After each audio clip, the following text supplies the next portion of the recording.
8, o Supremo Tribunal Federal retoma hoje o julgamento que prevê um plano de redução da letalidade policial no Rio de Janeiro, que é conhecido como a DPF das favelas. Quem vai trazer todo o detalhamento é a Aline Becht. Seja bem-vinda, bom dia.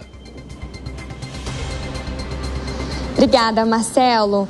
Olha, o voto do ministro relator Edson Fachin no ano passado foi de mais de 200 páginas sobre esse assunto. A DPF das favelas, ela trata das regras de operações policiais nas favelas do Rio de Janeiro. Em novembro do ano passado, foi realizada a primeira etapa de discussões, de análises feitas pelo ministro Edson Fachin. As partes envolvidas e também as entidades participaram dessas sessões no STF no ano passado e acabaram colaborando ali, manifestando as suas colaborações com relação às operações policiais no Rio de Janeiro. Agora, o STF vai julgar os méritos e os pedidos que foram feitos por essas entidades. E a expectativa do STF é de que o ministro apresente, portanto, então, uma nova versão ali de seu discurso, de seu voto, e que o julgamento não seja concluído hoje. Os ministros consideram que esse é um tema complexo, então, portanto, precisa sim de uma análise, de uma discussão mais aprofundada sobre isso. Mas eles não descartam também um pedido de vista logo após o voto e a posição do ministro Edson Fachin.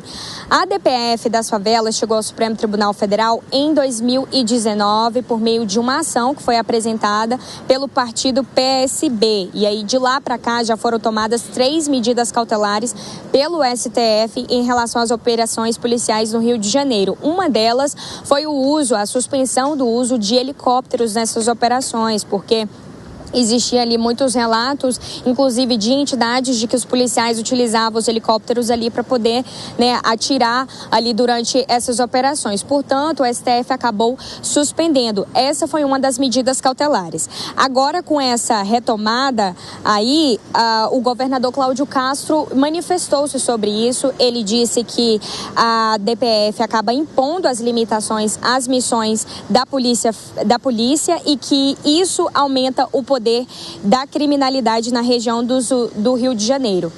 Uma das sugestões da DPF seria justamente, uma das regras adotadas, o uso das câmeras corporais nas fardas dos policiais, Essa seria uma das sugestões, mas agora isso tudo vai ser discutido em conjunto novamente para criar, então, um novo plano das regras de operações no Rio de Janeiro. A Fiocruz divulgou ontem uma nota também em relação à DPF das favelas, disse que isso afeta a saúde física e mental dos cidadãos, dos trabalhadores ali na parte do Rio de Janeiro, a galera que mora nas comunidades. E embora agora o Rio de Janeiro tenha muitos territórios tomados por criminosos, ainda existe um crescimento da letalidade, do uso da força policial nessas operações. A violência armada continua afetando muito o Rio de Janeiro, isso de acordo com a Fiocruz. E disse que escreveu também medidas aí e proposições ao STF acerca da DPF. Então, a Fiocruz acompanha isso, demais autoridades de segurança pública do estado do Rio de Janeiro, também do âmbito jurídico e aqui no STF. A expectativa é essa, de que o ministro apresente, então, um novo voto e, a partir desse voto, ou que haja um pedido de vista ou que esse julgamento não finalize ainda hoje, porque ainda tem muita coisa a ser discutida sobre esse tema. Marcelo? Aline Becht, daqui a pouco ela retorna conosco na programação da Jovem Pan, mas eu quero ouvir a Deise Tchocari e o Cristiano Beraldo. Vou começar com o Beraldo. Como disse, a Aline, ela falou justamente sobre essa questão.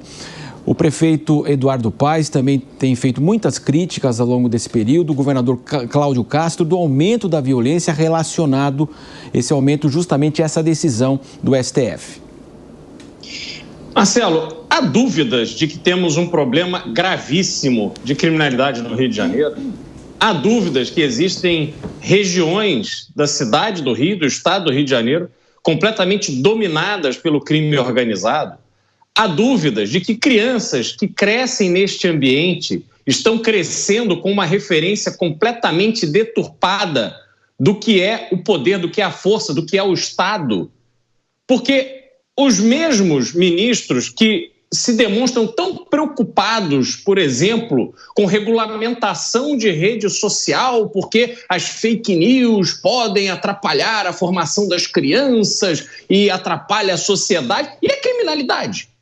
Como é que se tem uma situação dessa em que se perde soberania em solo nacional e o Supremo Tribunal Federal se comporta como se nada tivesse acontecendo, como se esses bandidos que dão uma banana para o poder público estivessem ali à mercê de serem protegidos por alguém? Não, a polícia tem que agir, e tem que agir com firmeza e dureza, porque esses criminosos que estão tomando conta dessas regiões são criminosos altamente armados e preparados para a guerra. Então não se engane, não venha com um discursinho bonito, dizendo que, ora, veja bem, a letalidade policial. A polícia está armada para combater o crime e tem obrigação de atirar se for ofendida, se for atacada.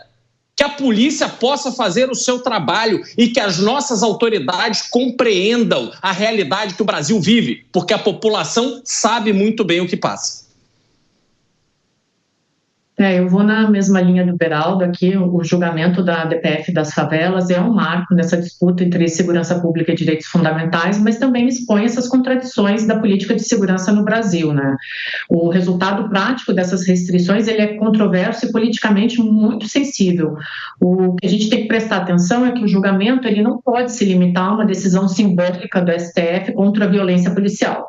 Então, se o STF quer ser um ator relevante, como tem dito que quer, na construção de um modelo de segurança pública mais eficiente e menos letal, como tem dito, reitero, ele precisa exigir do governo estadual e do governo federal alternativas concretas para o policiamento em área de risco. Então, somente expor o policial ou punir o policial não vai levar a lugar nenhum. Caso contrário, essa decisão do STF, ela pode acabar sendo mais um capítulo de tantos que a gente tem visto da politização do tema, sem efeitos reais práticos para a população que vive nas favelas. E aí continua o mesmo problema da criminalidade, o mesmo problema das mortes, e a gente só vai vivendo através de narrativas. Então é preciso que o STF se imponha nesse assunto e tire toda a discussão do simbolismo e passe a agir na prática.